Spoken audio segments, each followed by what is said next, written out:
曾经听过一句话，有些事只适合收藏，不能说，不能想，却又不能忘。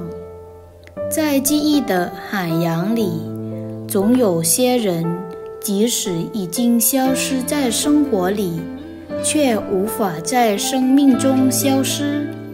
总有些情，即使想留在过去里，却总是时不时地浮现在脑海里。每个人的生命中都曾遇见过一个特殊的人，也许只是有过一面之缘，但深深地刻在了脑海里，也许早就散落在人海里，但又盼望着缘分未尽，以后还会再相见。也许早就说了再见，但心里还是放不下。人这一辈子，总有一个人深深地刻在心底，却在生活里告别。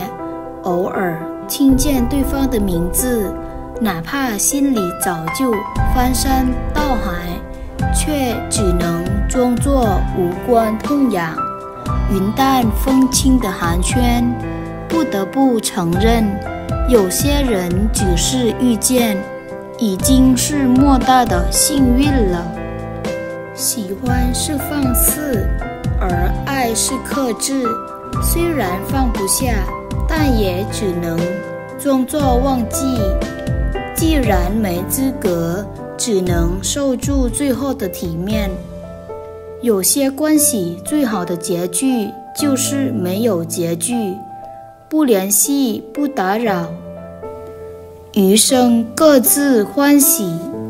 时间从不停留，而我们终将长大，在不断倒退的记忆里，要逼着自己变成一个不动声色的大人。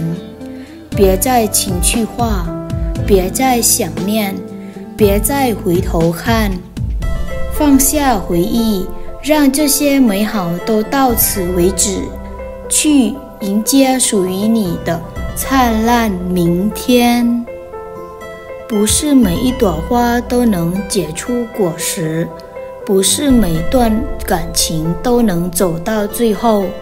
这一生，有些人注定只是过客，有些情注定只存在回忆。